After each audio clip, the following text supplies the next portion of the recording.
Existe um momento muito específico antes de você começar algo importante. Você sabe o que precisa fazer. A tarefa não é absurda, não é impossível. Às vezes é só abrir um arquivo, mandar uma mensagem, começar um treino simples, mas antes mesmo de levantar da cadeira, algo trava. Não é falta de entendimento, não é falta de tempo, é uma sensação interna de peso, como se a tarefa tivesse ficado maior do que realmente é.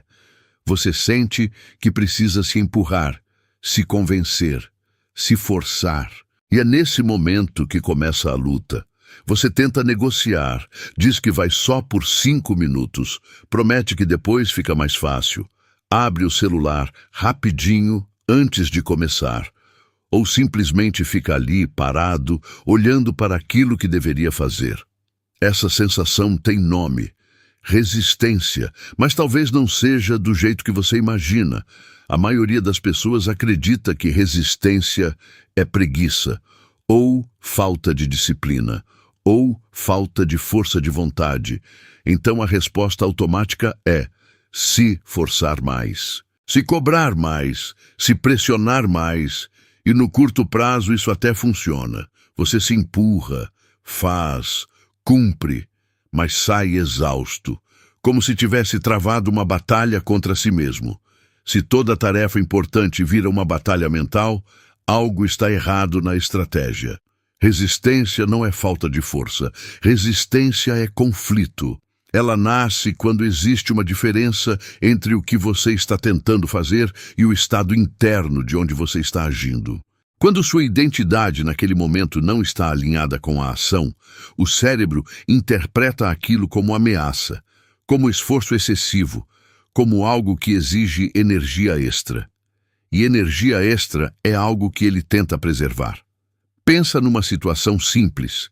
Você já decidiu treinar, mas está num estado de dispersão. Passou o dia consumindo estímulos rápidos, rolando o feed, alternando abas. Seu estado é fragmentado. Aí você tenta sair desse estado e entrar direto numa tarefa que exige foco profundo. A resistência aparece. Não porque você não quer o resultado, mas porque há um salto de estado, e saltos bruscos geram atrito.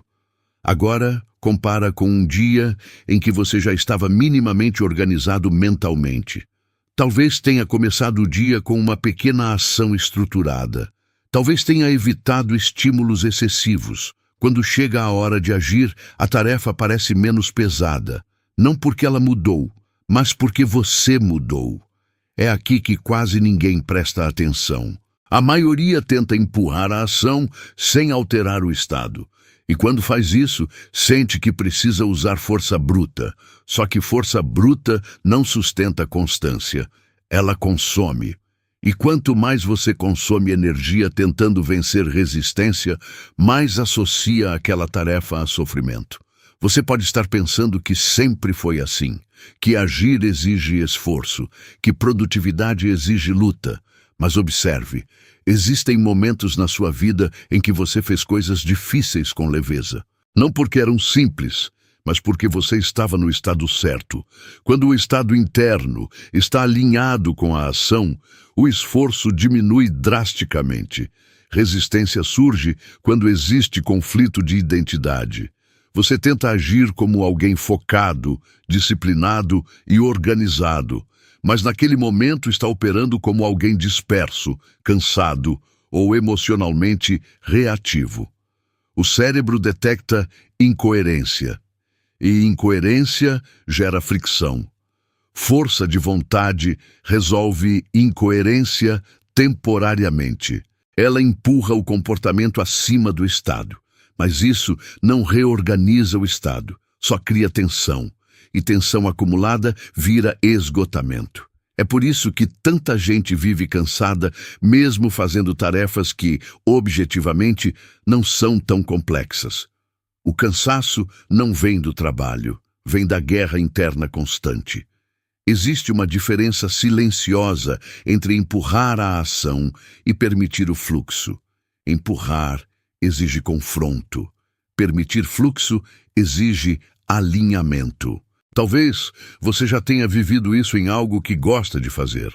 Quando você entra num assunto que te interessa, a resistência praticamente desaparece. Você não precisa se convencer. Você simplesmente começa. O que mudou? A tarefa? Não. O estado. Isso não significa que você precisa gostar de tudo o que faz. Significa que precisa aprender a alterar o estado antes de exigir ação. Pequenas mudanças no estado interno reduzem drasticamente a sensação de resistência. Por exemplo, em vez de tentar sair direto da dispersão para o foco profundo, você pode criar uma transição. 5 minutos organizando o ambiente. Um ritual fixo antes de começar, uma respiração consciente, um movimento físico rápido. Isso não é místico, é ajuste de estado. Quando o estado muda, a identidade momentânea muda junto. Você deixa de agir como alguém que está lutando contra a tarefa e passa a agir como alguém que naturalmente executa.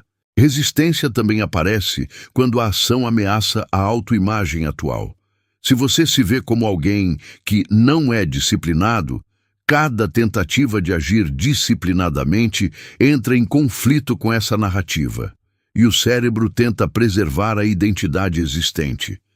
Ele cria resistência para manter coerência interna. É por isso que mudar identidade muda esforço. Quando você começa a se ver como alguém que cumpre o que promete, a ação deixa de ser ameaça e vira confirmação.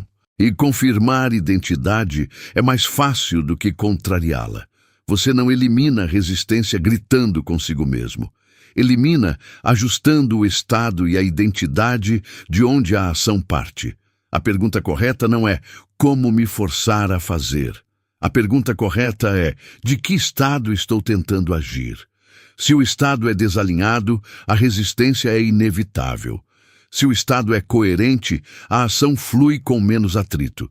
E talvez você esteja preso no padrão de tentar resolver tudo com intensidade. Mais cobrança, mais pressão, mais força. Só que força constante desgasta. E quando você associa suas metas a desgaste constante, sua mente começa a evitar o processo inteiro. Existe uma verdade simples aqui. Quando o estado muda, a resistência diminui. E quando a resistência diminui, a ação deixa de parecer guerra. Isso não significa ausência total de esforço. Significa redução de fricção desnecessária. Se você continuar tentando resolver resistência com força bruta, vai continuar transformando tarefas simples em batalhas mentais diárias. Vai gastar energia demais antes mesmo de começar. E vai reforçar a ideia de que agir é sempre pesado. Mas quando você entende que resistência é sinal de desalinhamento interno, você muda a abordagem. Em vez de lutar contra si mesmo, você ajusta o estado. Em vez de se empurrar, você se reorganiza. Quem entende isso, para de se tratar como inimigo. Se você chegou até aqui e reconheceu esse padrão em si, então percebeu que o problema nunca foi falta de caráter. Foi estratégia errada. A maioria vai continuar tentando se forçar mais. Poucos vão aprender a alterar o estado antes de exigir ação. A sequência dessa reflexão está organizada na playlist que aparece na tela. Ela é para quem quer sair da lógica da força bruta e entender como o estado certo transforma tarefas simples em fluxo. Porque quando você opera do estado correto, o que antes parecia resistência vira apenas movimento natural.